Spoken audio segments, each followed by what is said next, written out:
The root temple is very important temple, and the abbot and the teacher of that temple has many students and spiritual family members. So Thầy, when he was 16 years old, he became a novice here in the Hill Temple. And the last 3 years of his life, he decided to come back here.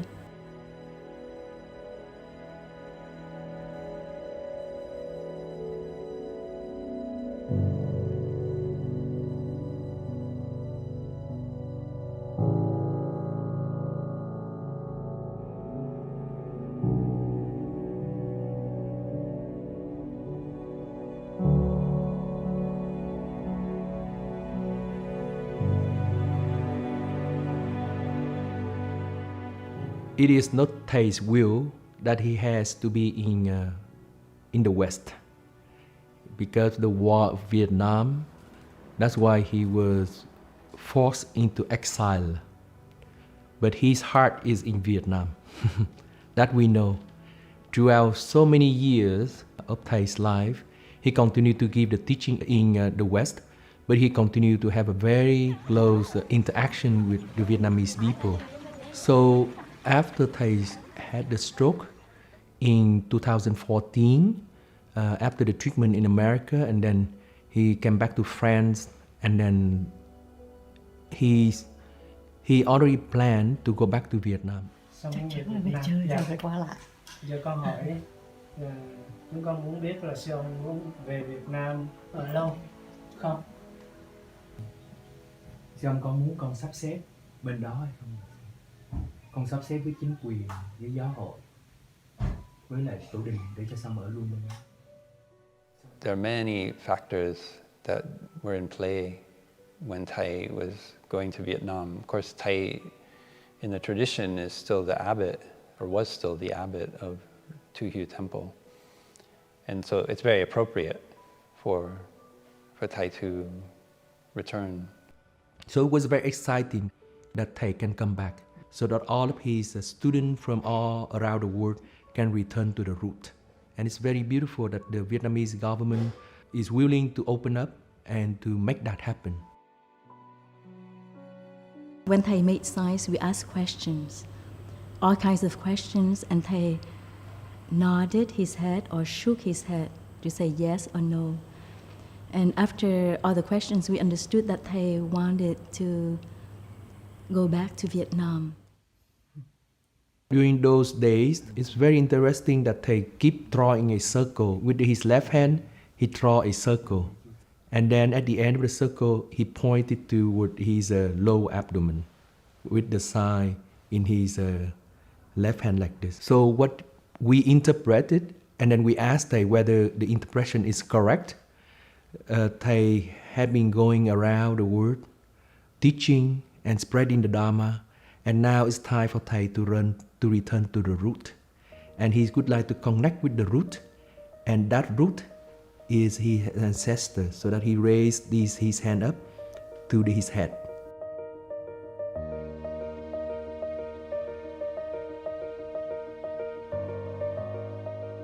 I think it was a very joyful atmosphere. Everyone was very excited, and I too was very excited that Thầy can go back to Vietnam. As I remember, when Thầy arrived in Tu Hieu, there was a big crowd. Even though it was only a few days at that announcement, it's a big crowd that came and to welcome Thầy. By being there in Vietnam, Thầy became an object of pilgrimage. And I think Thầy was very aware of that. It's not easy for many people to travel outside of Vietnam, so to have Thầy there, it created a focal point. Although we had difficulty to build a full Plum Village center in Vietnam, by Thầy being there, Thầy was effectively a practice center. Thầy established a practice center in his presence. The Hill Temple was built by mandarins, by eunuchs, in 1848. And this three-door gate, all temples in Hue, you will see the three-door gate. And in the middle is always closed because they open only for the king and the abbot.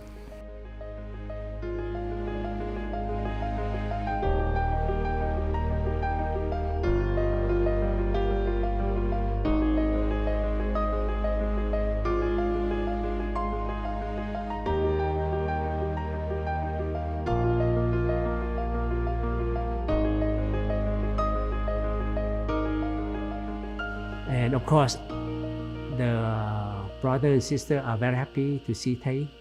And we have monks, nuns who have been Thei's students for a long time come to greet Thầy. It was a great homecoming for Thầy. And I see those who have known Thầy for a long time were very happy to see Thầy back in Vietnam. We didn't dare to tell a lot of the crowd, but even that there is a big crowd. And I remember when he first arrived, he even wanted to walk. He was in wheelchair, but he want somebody hold him, and he walked a few steps before he climbed back on the wheelchair. So he showed that he's really determined to go back and happy to touch the land of Vietnam. After his hemorrhage in 2014, Thầy doesn't speak anymore. At that time, the doctor told us that Thầy had a few hours to live. And miraculously, Thầy went through that most critical moment, and Thầy got out of his coma, and slowly he restored his senses.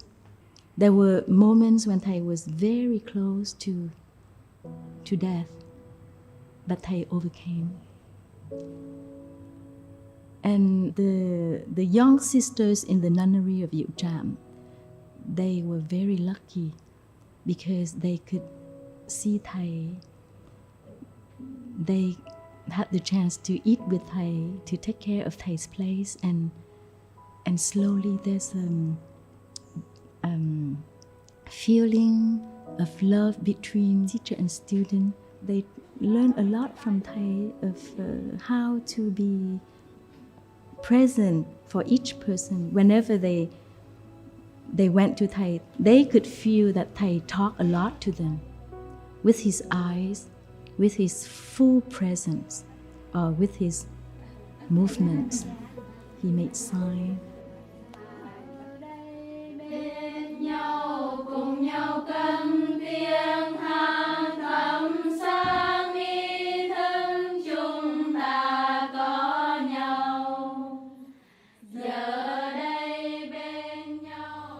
I have arrived, I'm home. It's a fundamental practice in Plum Village. We dwell in the present moment, in the here and the now. Body and mind, we enjoy where we are, what we are doing. We don't think anywhere else.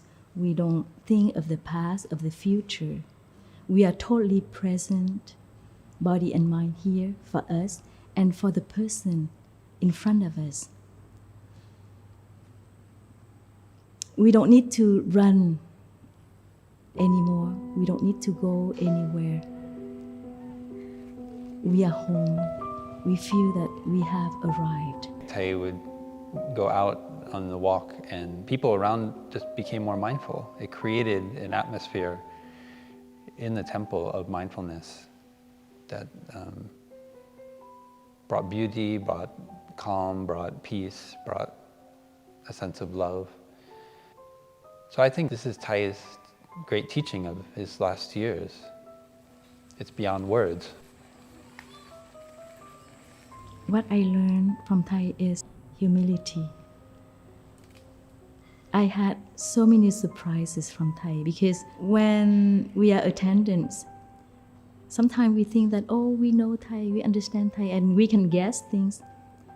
But many times, Thay, like a Zen master with a sword, he cut our assumption or speculation.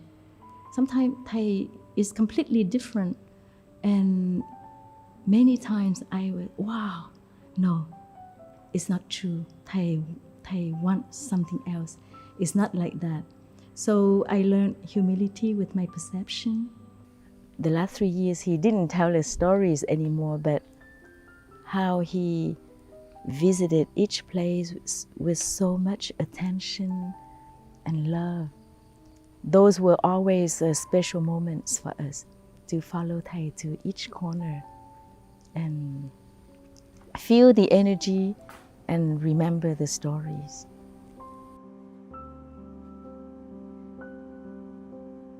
The last 3 years spending in the View Temple were his peaceful and happy years.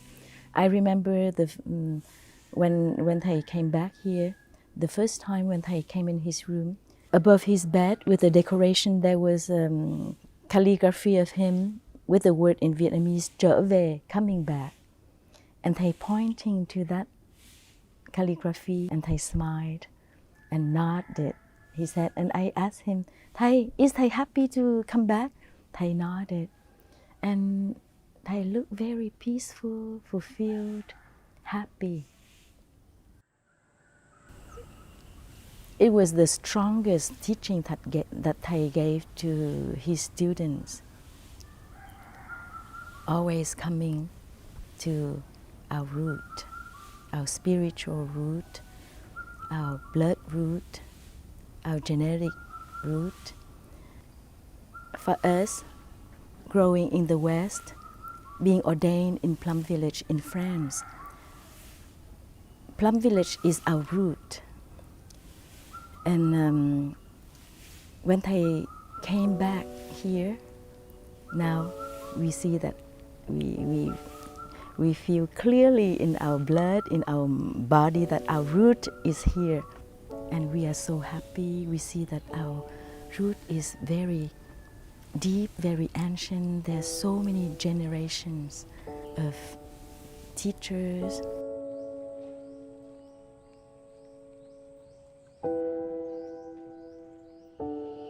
I would say that the last 3 years of Thay's life was a happy period for Thay.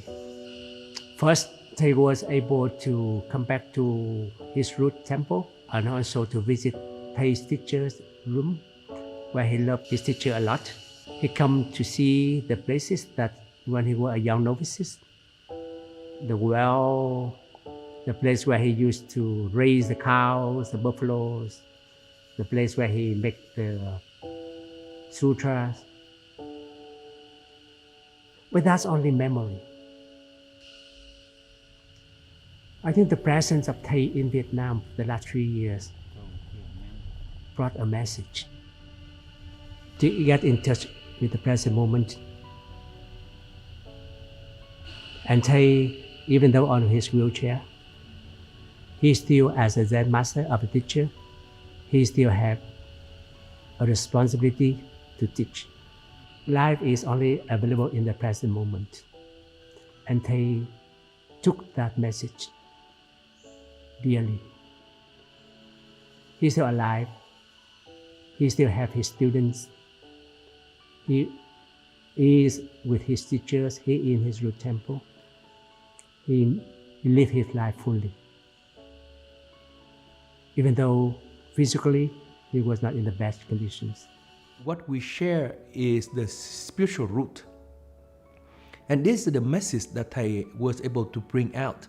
And Thầy invite everyone to return to that spiritual root by our practice, by walking meditation, by sitting still, peacefully, to get to return to ourselves, to be in touch deeply with ourselves, and to see who we truly are beyond these historical dimension.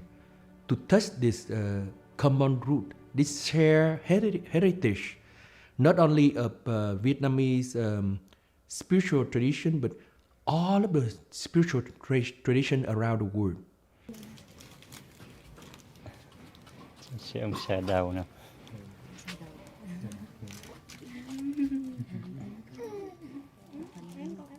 Thầy have gone through a very difficult moment of his life.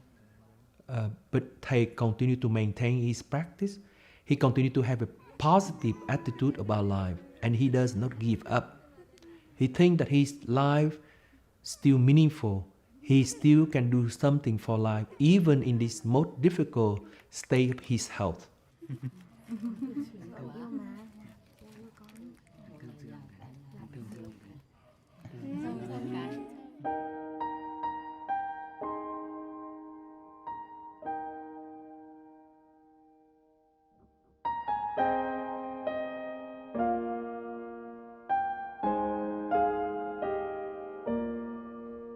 Thầy went through so many difficult and crucial, critical moments, and Thầy overcame. So that time I thought that Thầy would also overcome. But when I saw that, no, with everything we did, Thầy didn't get better. So there was a short moment I panicked. I understood that no, this time we cannot do anything. And for 7 years, I have prepared for this moment. But at that time, I was desperate and panicked. We know that for already a few weeks already, that he may be difficult to survive. But one day, his heartbeat is too low.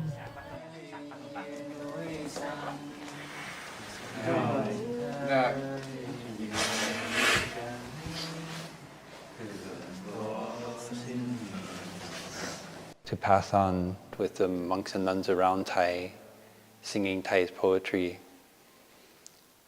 Let the Buddha breathe, I don't need to breathe. That beautiful poem that Thay wrote as a meditation practice was so appropriate.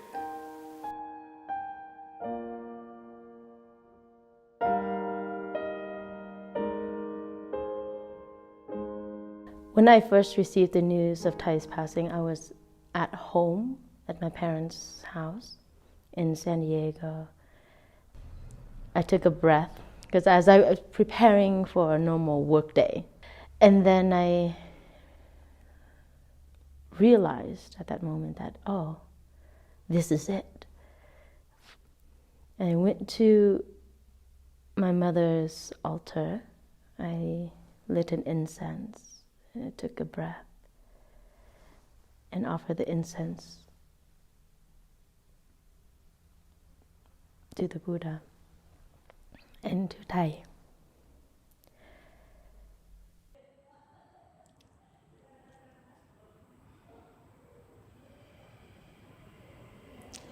For those who are close to Thầy, from time to time we miss Thầy, and we would love to have a hug with Thầy.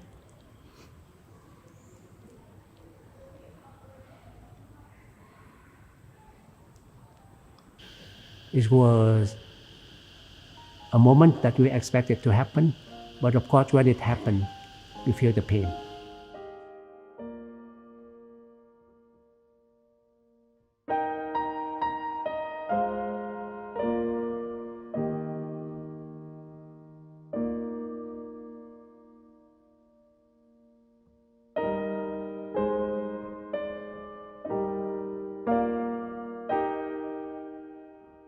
Thầy is still existing in other, what we call non-Thầy elements. And that's how we can go on. And that's what the Buddha have taught us. And that's how Thầy have repeated that message to us. So it's okay to cry for some time, but there's other things available, other life, wonder things around available. Continue, please, my dear student, that's Thay's message.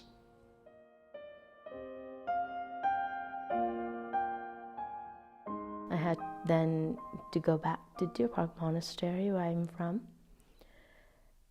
and be present for the community there, the brothers and sisters there. And during the first ceremony, we followed live online. We had neighboring monks from different monasteries just across the freeway. They came over to sit together with us.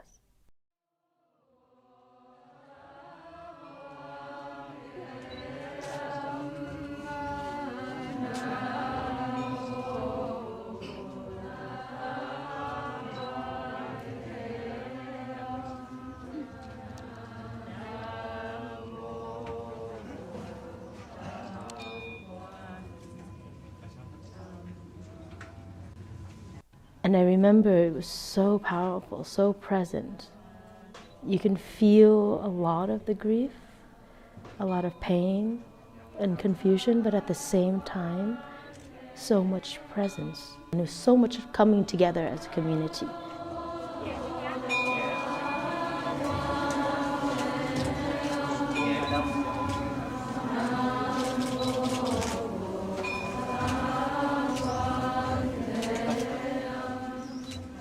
I did a live translation of the ceremonies for the online audience. And it was so moving just to see the live chat as we were in the rooms while we were translating. So many words of support and so much words of gratitude, honoring Thay's work and his life. I felt such a global support, and seeing the participation online on a global level was so powerful for me.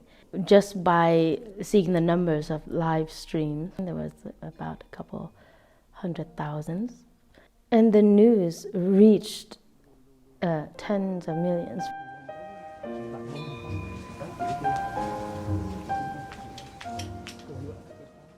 I think it would be wrong to characterize the ceremonies as being sad or overly solemn. There was a very clear energy every day of joy. There was solemnity that we need to do this for the Sangha in the 10 directions. We need to create a legendary moment for Thay's passing so that as a community we can look back on it and feel that the sense of connection and continuation has been properly held. But it was so joyful, because it's always joyful when we come together, and that's the way Thay always wants us to be. The beautiful thing about these ceremonies is that they're conceived in a way to have thousands of people there, and there's very much this energy of peacefulness, but also everybody wants to be closer to the center of the ceremony.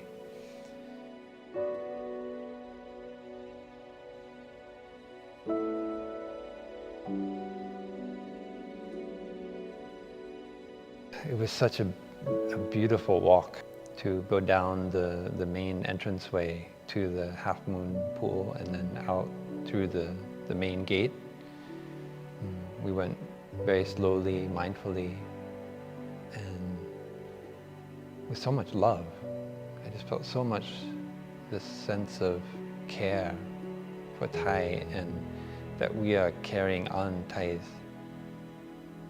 path, Thay's actions. And we came out into the main road, and there was a procession, the kind of funeral float, you could say, that had been prepared, that would hold the casket, and a number of cars to take all of us who are part of the ceremonies. And so we got into the car and drove. When I look back at the videos, when the car carrying Thay's coffin along the roads, I saw people kneel down and pay respect to Thay. It's a Buddhist tradition. I feel really touched on that. What they pay respect to is not a godlike figure, but it is a person who have brought love and understanding. So that's what I see.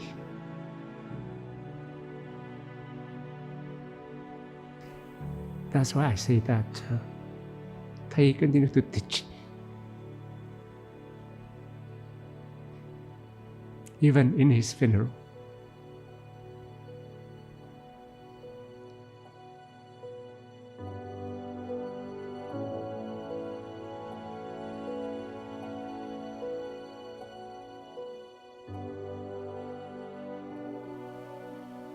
The torches came, and then they pushed Thay's casket into the crematorium, and then all of the High Venerables and some of our elders then used the torches to light the wood that had been placed beneath it. That's quite a moment, because in my life, now I'm almost 20 years as a monk, and to see Thay's body burning not, of course we could not see it directly, but it's a real moment to see our teacher really going back to the earth. We stayed up most of the night, but early that morning, all the monks and nuns were sitting around the crematorium, just like we would when Thay was giving a Dhamma talk in Upper Hamlet. It was, when I looked around at my brothers and sisters, we were all sitting in silence, and I suddenly realized this is Thay's last Dhamma talk.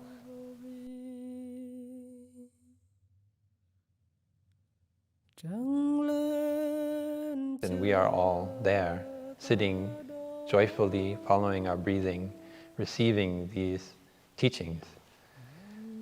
It was such a powerful moment.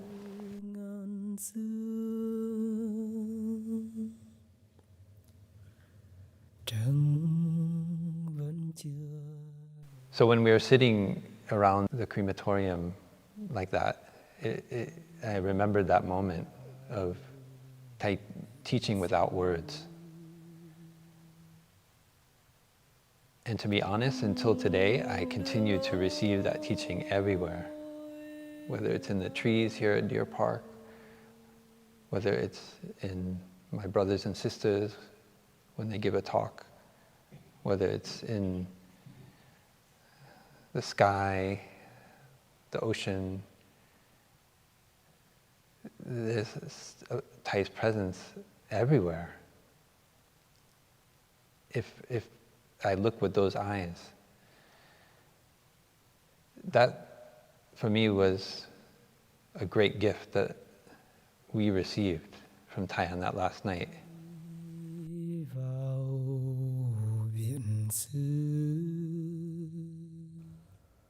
The whole event was designed as Thay's last retreat. It is a retreat with the topic of the taking refuge in oneself. And it is a noble silent retreat. And Thay is giving a Dhamma talk. It is a noble silent Dhamma talk. And truly, for me, at the end of the day, where are we going to be? Unless we can be in touch deeply with our ultimate dimension, to be in touch deeply with our root, then when we are able to touch deeply with the ultimate dimension, with our root, there will be no fear, there will be no anxiety. It will be a very peaceful death.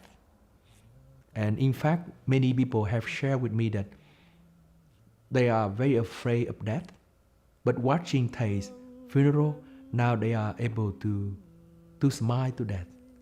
They are able to be calm and peaceful, because Thay had gone through it very peacefully, and they know that they can also go through it peacefully, accepting the death beautifully. Ngàn sau nữa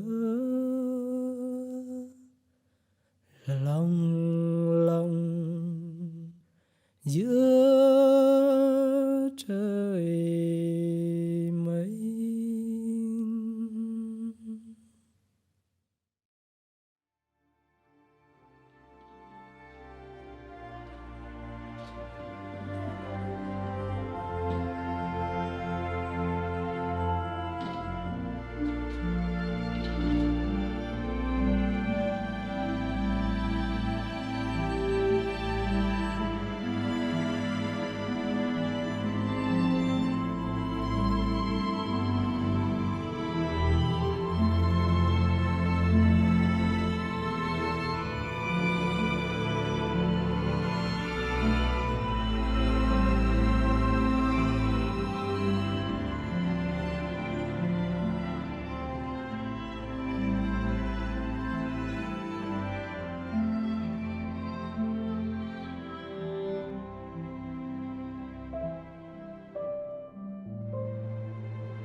Well, I think since Thai's passing, what's really interesting, when he's alive, the mind tended to keep him always separate. There was Thai, there was the teacher, and then I'm the student, and then I just practice. And one of the things for myself and what I've really observed with the monastics and with other lay friends is it's like the embodiment of Thai now. It's like Thai, he's free, and so he just kind of manifests within the practice, like doing walking meditation. Prior to 2022, it's like you walk with Thai, right? And now Thai is the walking. He's just here.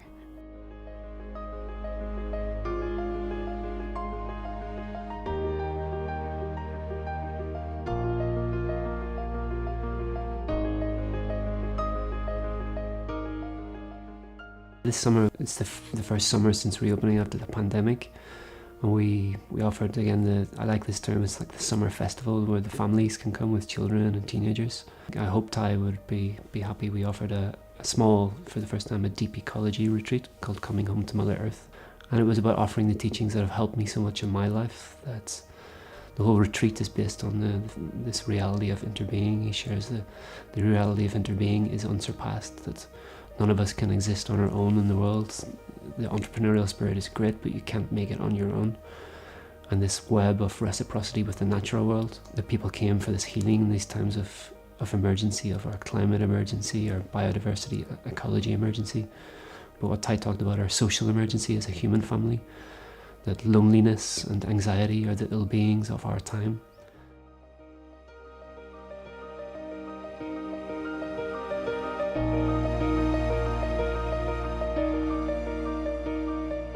I never met Thai face to face, yet I still felt his presence in all of the monastics who I developed relationships with and who, using the teachings, helped me change my life. And because of that lived experience, I have a lot of faith in the practice continuing amongst the monastics, and also Thai doesn't just exist in his teachings and in human person. He exists through the practices.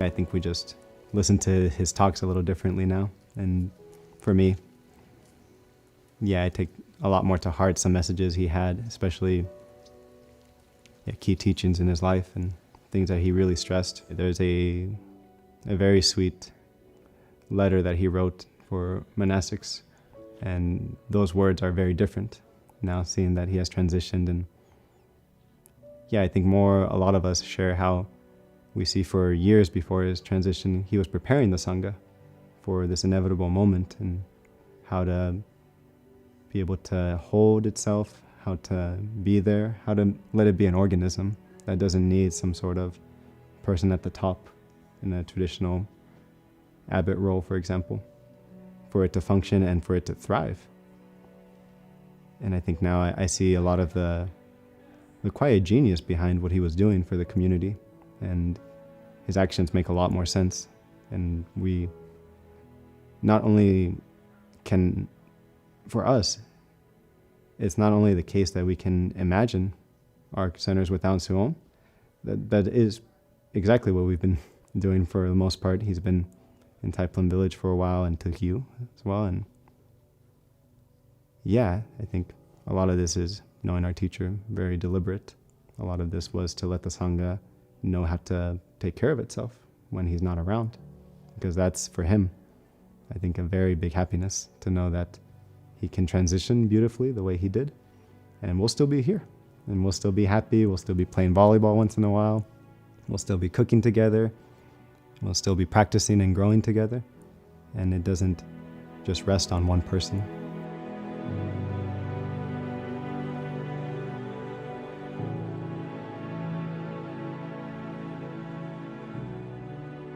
Thai always talks about inner being and no birth and no death.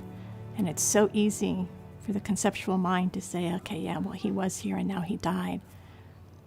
But I've been here almost the whole Rains retreat. We got about another month to go, and it's just, there is no death. Thai is here, and you can feel him in the energy. You can see him in people's practices, just the presence. I think the Plum Village tradition is here to stay.